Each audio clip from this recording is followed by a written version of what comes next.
प्यारे बच्चों, कैसे हैं आप सभी। आशा है आप सभी स्वस्थ होंगे व घर पर ही होंगे। बच्चों, कठिन समय सभी के जीवन में आता है। जैसा कि यह कोरोना महामारी का समय है, हम सभी लॉकडाउन में हैं, जिस कारण आप सभी को घर रहकर ही पढ़ाई करनी होती है, घर रहकर ही खेलना होता है। आप कभी कभी ऊब भी जाते हैं, तो क्यों ना एक गीत गुनगुनाया जाए। तो चलिए मेरे साथ आप भी गुनगुनाइए। हम होंगे कामयाब, हम होंगे कामयाब, हम होंगे कामयाब एक दिन। हो मन में है विश्वास, पूरा है विश्वास, हम होंगे कामयाब एक दिन। होगी शांति चारों ओर, होगी शांति चारों ओर, होगी शांति चारों ओर एक दिन। हो मन में है विश्वास, पूरा है विश्वास, होगी शांति चारों ओर एक दिन। हम होंगे कामयाब एक दिन। बच्चों, हम बिल्कुल कामयाब होंगे। बच्चों, संघर्ष व चुनौतियों से हमें डर लगता है, पर ये संघर्ष ही तो होते हैं जो हमें मजबूत बनाते हैं और किसी भी कठिन परिस्थिति का सामना करने के लिए हमें सक्षम करते हैं। तो क्यों ना इन्हीं पंक्तियों को समझाने के लिए मैं आपको एक सुंदर सी रोचक सी कहानी सुनाऊं। यह कहानी है दो पत्थरों की। तो सुनेंगे आप? सुनते हैं। बच्चों, एक गांव था। उस गांव में एक मूर्तिकार रहता था। वह बहुत सुंदर सुंदर मूर्तियां बनाता था। एक बार मूर्ति बनाने के लिए उसे पत्थरों की आवश्यकता होती है, तो वह पत्थरों की तलाश में जंगल की ओर चला जाता है। जंगल में इधर उधर देखने पर उसकी नज़र एक पत्थर पर पड़ती है। वह उसे उठा लेता है और अपनी गाड़ी में रख लेता है। अब थोड़ी दूर चलने पर उसे एक और पत्थर दिखाई देता है। वह उसे भी उठा लेता है और अपनी गाड़ी में रख लेता है। अब वह अपने घर आ जाता है। घर आने पर वह अपना मूर्ति बनाने का कार्य आरंभ करता है।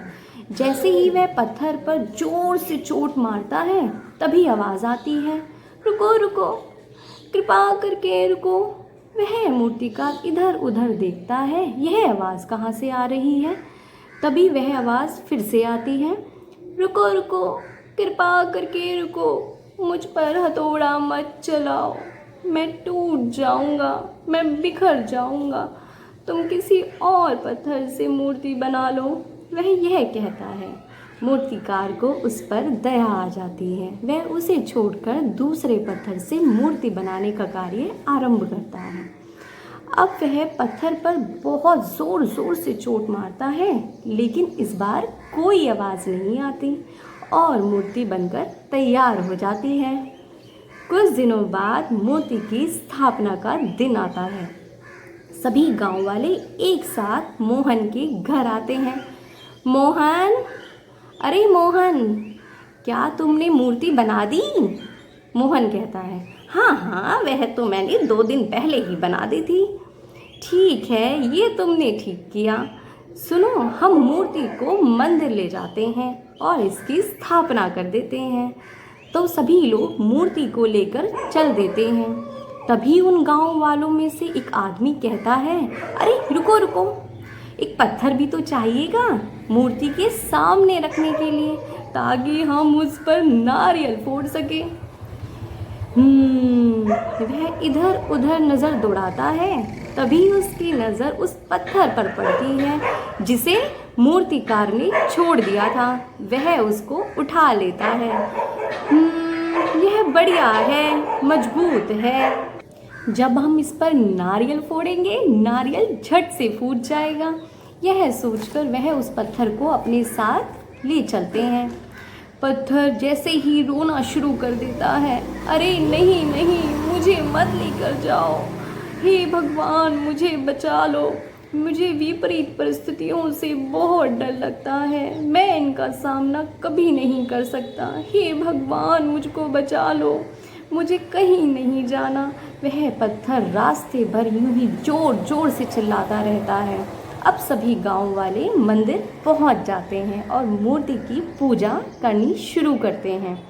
लोग मूर्ति पर दूध से स्नान कराते हैं, सुंदर सुंदर फूल चढ़ाते हैं, वे उसका चंदन से लेप भी लगाते हैं और लड्डू का भोग भी लगाते हैं। यह देख रहा सामने पड़ा पत्थर मूर्ति बने पत्थर से कहता है, भाई तुम्हारे तो मज़े हैं, तुम्हें तो लोग दूध से स्नान करा रहे हैं, लड्डू का भोग भी लगा रहे हैं, तुम्हारे तो बहुत मज़े हैं दोस्त, बढ़िया है। तभी एक आदमी आता है और उस पत्थर पर ज़ोर से नारियल फोड़ता है। वह पत्थर चिल्लाना शुरू कर देता है, हे भगवान, हे भगवान, मैं तो मर ही गया, इन मूर्ख व्यक्तियों ने तो मुझे मार ही डाला।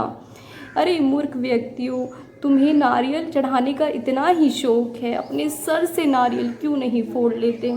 तभी एक और व्यक्ति आता है, फिर से नारियल फोड़ता है। इस बार वह और ज़ोर से चिल्लाता है, अरे मूर्खों, मुझे मत मारो, मुझे मत मारो, हे मूर्खों, मुझे कहाँ फंसा दिया। हाय, आज तो मेरी शामत ही आ गई, ये मूर्ख व्यक्ति मुझको मार ही डालेंगे।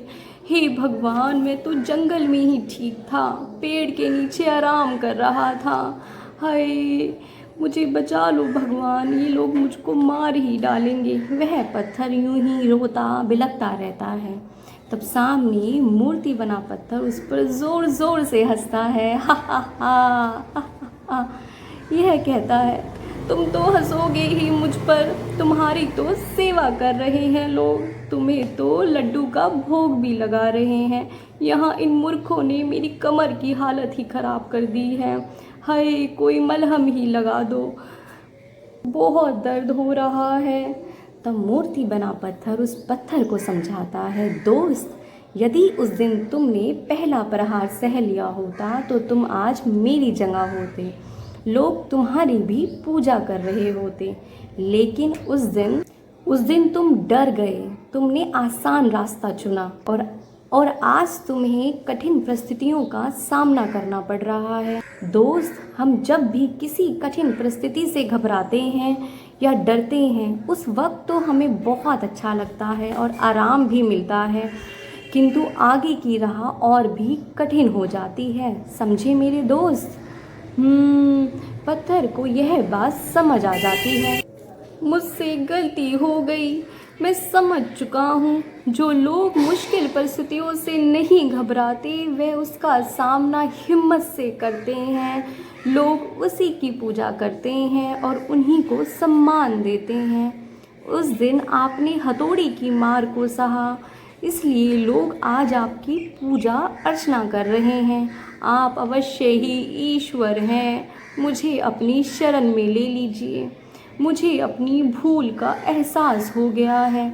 यह सुनकर मूर्ति बना पत्थर उस पत्थर को समझाता है, जो व्यक्ति ज़िंदगी में मेहनत करता है, सही रास्ते पर चलता है और कठिन परिस्थितियों से कभी नहीं घबराता, मैं हमेशा उसके साथ रहता हूँ।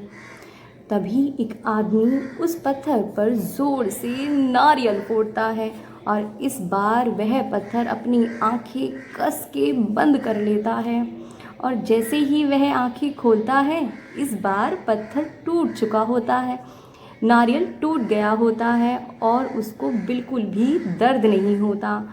वह इस बात से यह सीख लेता है कि उसने इस बार कठिन परिस्थितियों का डट कर सामना किया, इसलिए वह नारियल आसानी से टूट गया और उसको दर्द भी नहीं हुआ।